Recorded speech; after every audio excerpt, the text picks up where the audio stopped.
In the summer, I tend, as I mentioned a couple of times, I tend to kind of wander about, pick out random things that have been floating through my brain for a little while. We kind of step away from our normal kind of series structure, and I just pick up some sort of random threads or things that have just been sitting with me for a while and kind of might go a little bit off-piste, but I hope that there's something valuable in what I've been sharing these past few weeks. Really loved what Elisa shared last week. That was really, really great. Where are you, Elisa? There you are. Fabulous. Really, really good. I want to begin with the words of the Gospel according to Matthew, 2 chapters. Beginning in chapter 5, verses 13 to 16, really famous words. Jesus says, "You are the salt of the earth, but if salt has lost its taste, how can its saltiness be restored? It's no longer good for anything, but it is thrown out and trampled underfoot. You are the light of the world. A city built on a hill cannot be hidden. No one, after lighting a lamp, puts it under the bushel basket, but on the lampstand, and it gives light to all in the house. In the same way, let your light shine before others, so that they may see your good works and give glory to your Father in heaven." And then picking up in chapter 13, Jesus says, he put before them another parable. "The kingdom of heaven is like a mustard seed that someone took and sowed in his field. It's the smallest of all seeds, but when it has grown, it is the greatest of shrubs and becomes a tree so that the birds of the air come and make nests in its branches." He told them another parable. "The kingdom of heaven is like yeast that a woman took and mixed in with 3 measures of flour until all of it was leavened." So obviously today I want to talk about pirates. So this, you knew that was coming. You knew that was coming. So today's message is called Raise a Black Flag. Now, any of you who cast your mind back, is it 5 weeks? Is it 6 weeks? Amanda, where are you? Have we stopped shaking yet? Are you still? Have we got over it yet? Our holiday club, as you may well recall this year, was all pirate themed, Treasure Island sort of themed. It was really good fun. And I must admit, I do love pirates.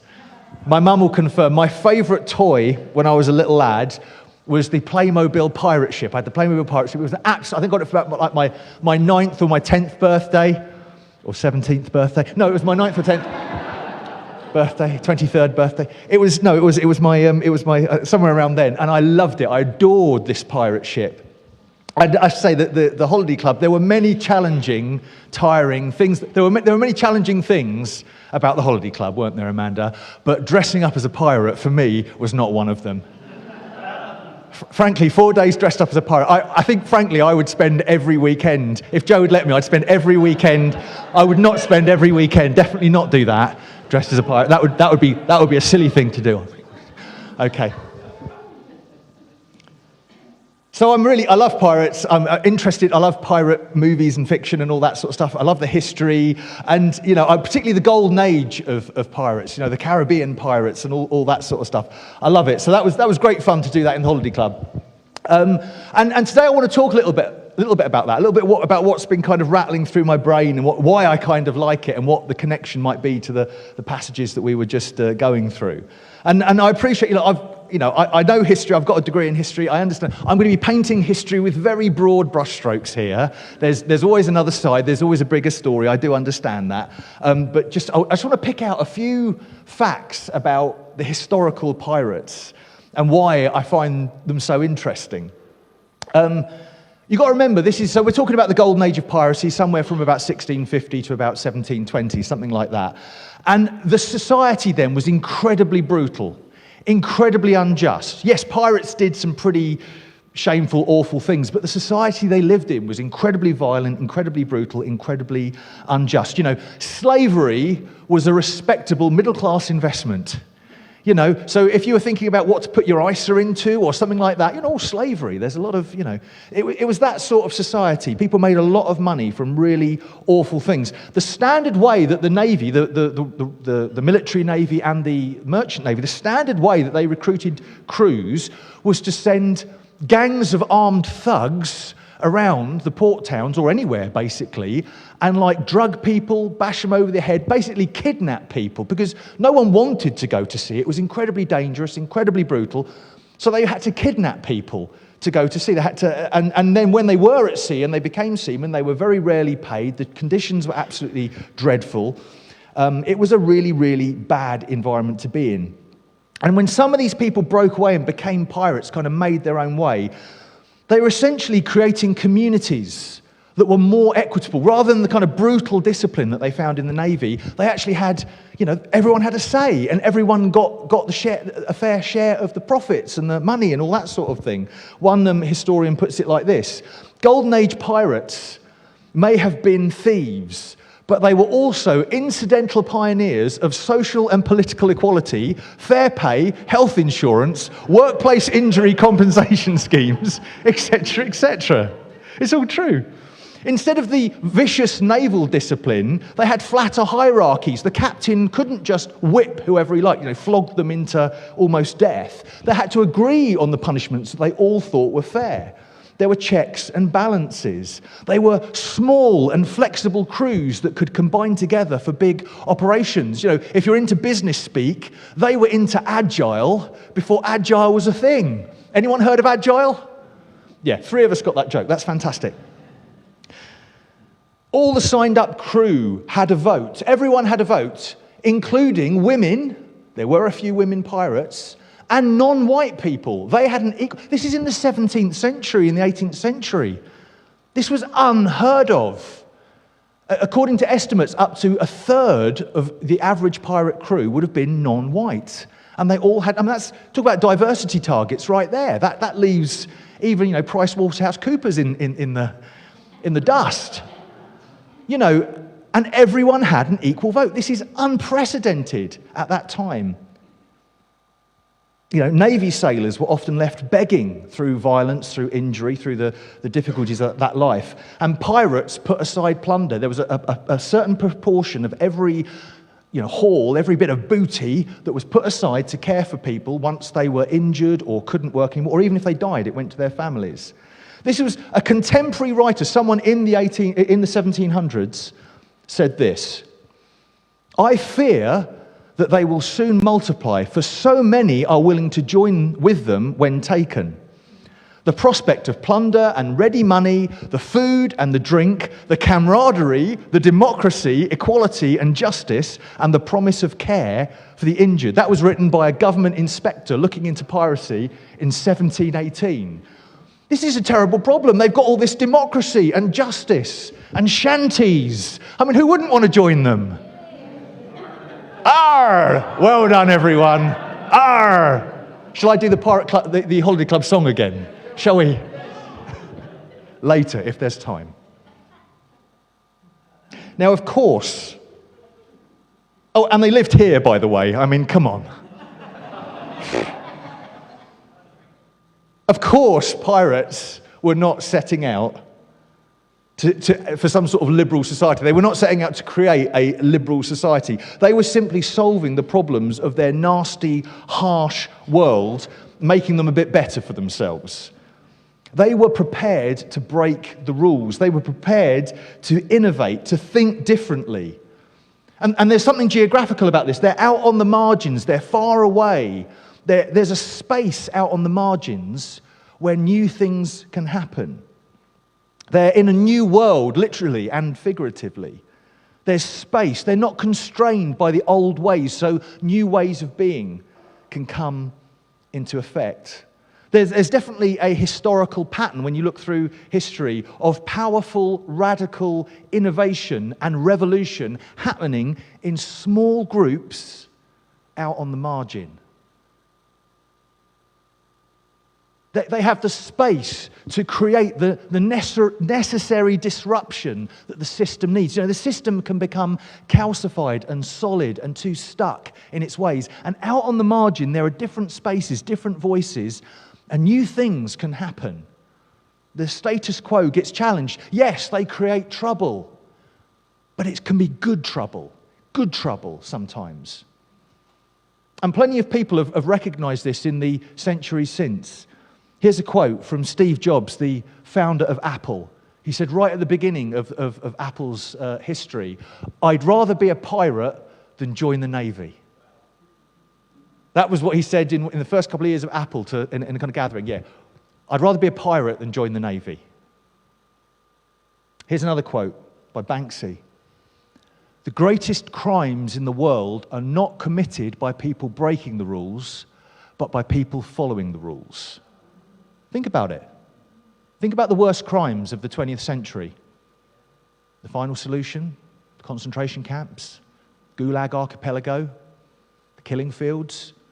These are people following the rules. These are people following the dictates of the higher power.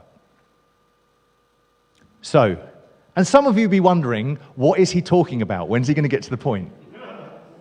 So this is the point. This is the question. What is the church? Is the church the Navy or the pirates? What's your instant gut feeling? Someone said R. I'm loving the energy. Is the church the Navy or the pirates? Are we about the rules? Should we be about the establishment? Are we about the rules or are we about the revolution? What's your gut? What's your gut on this?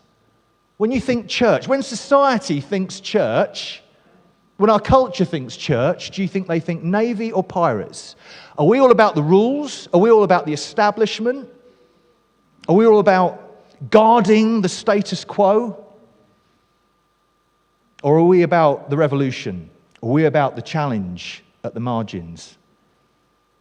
And now, a little bit of church history, because I know that's what you were hungering for. And again, if you know a bit of church history, I'm painting with very broad brushstrokes here, but bear with me. There's a point to this.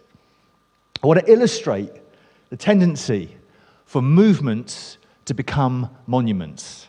The history of the church is often a history of movements becoming monuments.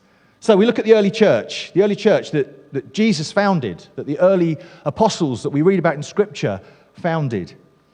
And this is a small, marginal group right out on the unfashionable end of the empire. A backwater province of the Roman Empire. They're in a marginal space. And they have this group that's founded on grace and radical love, radical community. Read Acts. Enemy love. Not just love your friends, but love your enemies. Now, at the time that the church was establishing itself, the biggest religion, if you want to call it that, the biggest religion in the Roman Empire was the imperial cult, and it was for about 200-300 years following, and it sort of morphed into the cult of Sol Invictus, the unconquerable sun. Basically the same thing. And they had temples, big stone temples, lots of columns, lots of gold, lots of statues. There was hierarchy. You had hierarchies of priests, different people operating at different levels. They had gold, they had money, they had power. And then, very briefly, broad brushstrokes, the Emperor Constantine sort of adopted, decriminalized Christianity. The process is a little bit more complicated than that. But essentially, Christianity sort of came into the center from the margins. And I want to propose to you that Christianity basically rebranded the imperial cult. It rebranded the cult of Sol Invictus. So we get the early church plus the imperial cult becomes Christendom. So now the church is in the center. And the church, in fact, the same temples, in some cases the same temples with the same columns, maybe they changed the statues a bit, then became cathedrals, became other churches, or they modified them a bit. Take Zeus away, we don't want him, take Jupiter away. But, we'll put a cross there. They had the money, they had the power, they had the status, they had the hierarchy, cardinals, bishops, archbishops, etc., etc. And it becomes this thing that we call Christendom. That's the church and the state working together. You know, the church becomes an arm of the state. We do some of the tax keeping for the state. We do some of the kind of social glue that the church needs, registers of births, marriages, deaths, all that sort of thing. The church underwrites the state's wars. Yeah, because we're fighting for God, aren't we? We're all fighting for God. God's on our side, of course he is, when we go to war. The same Jesus who said, love your enemies, and et cetera, et cetera. So the church becomes an arm of the political state. That's what we call Christendom. So fast forward 1,500 years, and you get what's called the Protestant Reformation. And you have those people that you've heard of, like Luther and Calvin and Zwingli. Zwingli, Ulrich Zwingli. Isn't that the coolest name ever? That's a very heavy metal name, Ulrich Zwingli. Maybe you haven't heard of him, but maybe you've heard of Luther and Calvin. And the kind of at the heart of the Protestant Reformation was people who were going back to the Bible. And they're saying, look, what does the Bible say about this? Because a whole bunch of practices and things had come in, and they're saying, but what does the Bible say about following Jesus? Let's go back to the Bible. And obviously, if you know anything, very broad brushstrokes, you can read all about this online. But that caused all sorts of conflict and war and struggle. And as a matter of expediency, all of those guys sort of partnered up with the states that they were part of, because they didn't want to get killed. So if there was a local kind of German prince or someone who was prepared to back them and look after them, that's what they did. So very early, you get those reformers allying with the state power, and that's what we call the magisterial reformers. And it's basically the same again. It's the same as what was Christendom, the wider sort of Roman Catholic Church before that. But it just becomes localized. So you get, you know, the Lutheran Church is adopted in Germany, the Anglican Church in Britain. You know, it just becomes a localized version of Christendom power. They're still, you know, hand in glove with the state power, being an arm of state. And then we move on. And a couple of, and again, the history is a little bit more varied than this, but there were a couple of Zwingli students, and they said, look, now you've opened up this Bible thing, and we've started discovering Jesus, and we want to follow Jesus. You can't stop there. You can't slam the book shut. We want to go all in.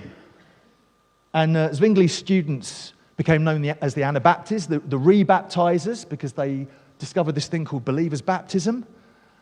And that's what we call the radical Reformation, which is why I said a few weeks ago, Baptists aren't technically Protestants, we're radicals, which is just cool, isn't it? Of course it is. They were about passionate discipleship, passionate delving into the Word, encountering the Holy Spirit, especially rooted in the words of Jesus. Now, I'm quite happy, quite proud, if that's not the wrong word, to be a Baptist with a small b. I'm not really into denominations, but in terms of Baptistic type of church, I'm all in. But in many ways, I mean, we're talking 400, 500 years ago. And again, once again, the history of this incredibly radical, I mean, all those guys, they were all killed. They were all killed in months or years, massacred by everyone. Protestants and Catholics all agreed on one thing. They all hated the Anabaptists, and they murdered them left, right, and centre. It's a radical movement, incredibly costly, and yet over the next 300, 400, 500 years, and you know, whatever movement you want to look at, the kind of purity revival of the 18th, 19th century, and yet all these movements start to lose their energy. They start to become the establishment. They start to do the same jobs that the established church does. And this is certainly not a case of one denomination being better than another, because equally, some of the established denominations have done incredibly radical things. The wind of the Spirit can bring new life anywhere. And some of those more established churches have done incredible things for God in that time. So it's certainly not a case of denominationalism. I think, you know, we're all kind of over denominationalism, really. What this is about the establishment being an incredibly seductive force. You know, size, power, legitimacy, success, budget. Wouldn't we all like those things? Is John, our treasurer, here? You know, a little bit more budget, a little bit more fundraising, a little bit more. Those things are incredibly seductive. When you're out on the margins, it can be a pretty tough place to be. Who wouldn't like to be accepted and seen as being legitimate and have success as quotes, If you go to a minister's conference, you start meeting, oh, hello, where are you from? What's it? And it's I'm right, Stuart, have you ever been to these conferences where it's not long in the conversation where it's, how big is your church? How many people are part of your congregation? And it's like, you kind of can't help but find yourself moving in that direction of the conversation because we all have this unconscious sort of pegging hierarchy of what's what and how well, things are going.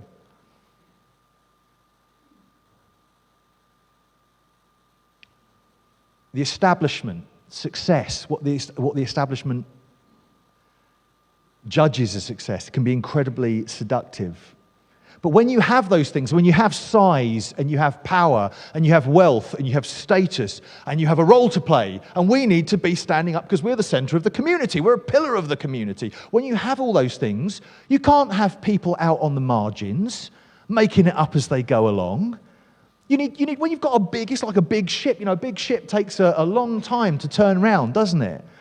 You can't have people just making it up as they go along. We need rules. We need guidelines. We need structures. We need rhythms, regulations. Big established things tend to play it safe. They tend to be naturally kind of conservative and prudent and rigid. And they need rules and regulations and structures. They tend towards conformity. And therefore a movement becomes a monument. So, here's the point. What might a church make of all this, do with this in 2023? That's my question for us today. Well, Jesus taught about mustard seeds. And he taught about yeast, tiny, tiny little yeast. Who makes bread? Anyone makes bread or made bread in the past? Isn't it wonderful when it starts to grow and it's the proving loaf? Something really amazing happens. And he talked about salt. I'm not going to get into each of the metaphors in depth. I'm sure you've heard this stuff before. Salt, making things more flavoursome, preserving things, healing things. And he spoke about light. All of these things, everyday things to the folks that he was talking about, humble things, small things, but with the power to transform on a fundamental level, to create something utterly new, utterly transformative. These are not powerful sledgehammers of tools battering through the opposition. These are winsome, they are subtle, often overlooked, maybe regarded as ordinary, but with the power to become extraordinary. And notice that all of these things work. Mustard seeds, yeast, salt, light. They work because they are in contact with their environment. Think about it. The mustard seed needs to be planted. Any gardeners here?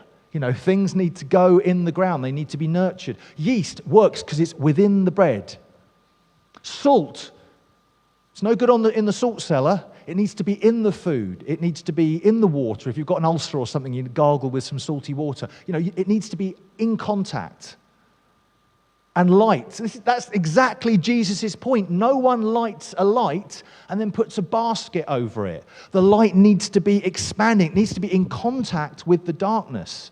Otherwise, it's just not being light. It's not doing what it needs to do. And also, as I was contemplating this week, notice that at least a couple of those metaphors, they interact.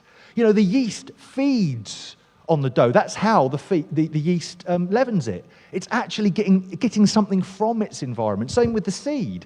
When it's planted, it's being fed by the environment. There's a reciprocal interaction, a reflexive interaction. There's coming and going. There's to and fro. There's an interaction. They're in contact. They're in connection, in contact, and they're also interacting with their environment.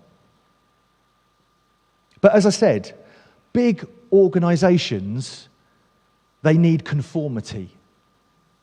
They need everyone to fit in. They need everyone to follow the rules. This is what we do. We can't have random radical elements bouncing off the walls. Everyone needs to be alike. Everyone needs to agree. We all need to be on the same page about every little thing. And because that big organization can't tolerate difference gets pushed to the side. Difference gets pushed away because difference is disruptive. Can't we all just follow the rules? Difference is disruptive. It gets pushed away. It gets pushed to the side. And so the reaction of the church has usually been, with time, with size, with success, to build walls. Not to be in interaction, in connection with its environment, but to be building walls. And the holy, we've sung a lot about the holy today. I wonder what you think of when you think of the holy. And I wonder if it's the idea that I think most of us have about the holy. The holy is something that exists behind a wall. The holy is something pristine, it's clean, it's locked away, it's not touching. Ooh, don't touch me, don't make me dirty. It's something that exists in a glass case, in a museum, behind a rope. Don't get near it, don't touch it. Is that your idea of the holy? The holy is super clean, it's super pristine, it's super, oh. Do you remember the story of what happened when Jesus died on the cross? The holiest place on earth, the Holy of Holies in the Temple of Jerusalem, was exactly that kind of place, separated by concentric levels of courts which you couldn't enter into. And then finally, a final barrier, a great leather curtain separating the rest of the awful world from the Holy of Holies. And what happened to that curtain? Ripped from top to bottom. And people have all sorts of ideas about why that was, but for me it's pretty simple. The holy was bursting out. The holy doesn't live in a pristine box, in a glass case, behind a rope anymore, or behind a curtain. The holy isn't behind a wall anymore. The holy is out there. The holy is on the loose. It's not clean, it's not pristine, it's not in a glass case. Jo Parnell. Is Jo Parnell here this morning? No. She was telling, yes she is, hi Jo. Jo was telling me a story this week about a little girl who went on camp and someone asked them, they'd done the story of the Good Shepherd, goes out, looks for the lost sheep, and someone asked the little girl, what did you learn in camp? And she said, Jesus picks up dirty sheep. Love that. That's brilliant, wasn't it? And like Joe was telling me, we always think about that he puts the little lamb on his shoulder, and we think of this beautiful, fluffy, white creature. Has anyone seen sheep? They're revolting. Sheep do not use toilet paper. That's another T-shirt slogan right there. We need to be producing these. Sheep don't use toilet paper. And Jesus picks up that lamb and puts it on his shoulder. Does that change the metaphor a little bit for you? Jesus picks up dirty sheep. I love that. At the shore, I believe we are all about connection. Because we can say, the holy is out there. The holy is out. The holy is on the loose. It's not contained behind the curtain anymore. The holy is out there. We can say, the holy is out there? Really? Because that needs to change our perception. We need to be about connection. We need to be about interaction. We need to be that yeast in the dough, that salt in the food. We are in so many ways. What we're doing with the Haven Project, with Renew, and with several other projects I'm really excited about that we're exploring at the moment, and various other things as well. Seeds in the ground, light in the darkness. I'm not interested in being the coolest show in town. I'm not interested in fairy lights and smoothie machines. As much as there's nothing wrong with those things, I'm not interested in the light show, the fireworks. I'm interested in the yeast and the salt and the light and the mustard seed growing in dark places. Small, humble things, silly things, foolish things, broken things, like me, like you. Being mixed up with the world, mixed up in the middle of it all, with all the mess, with all the wonderful, broken glory of it all, the mess. Being in and staying in relationship with one another, with our community. Yes, when things get complicated. Yes, with all the questions, all the doubts, all the stuff that we can't quite work through. But we're in it. We're in the mix. We don't break contact. We don't throw people under the bus. We stay together.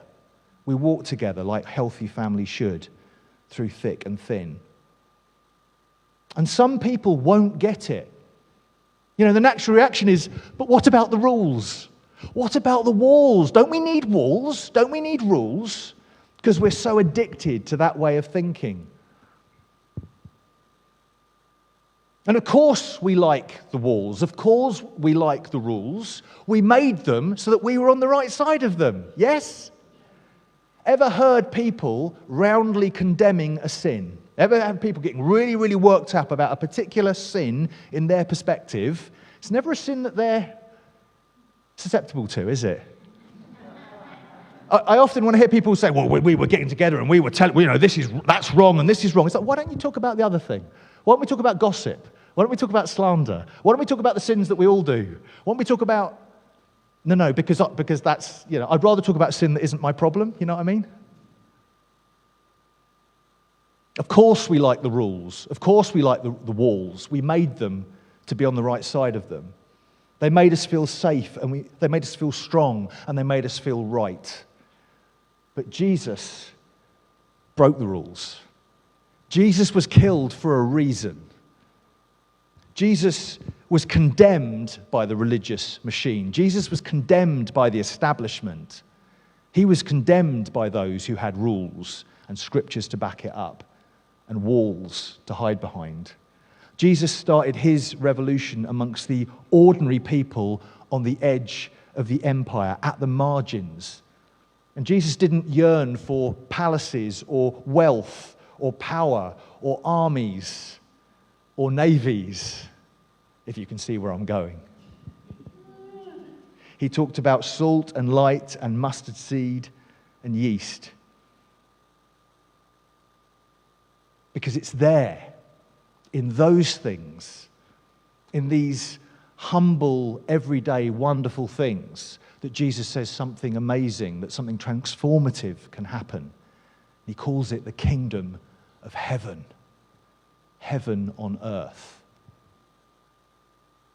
May we as a church embrace the radical. May we as a church embrace the amazing, untamed love and way of Jesus. May we not cling to the rules, but embrace the revolution.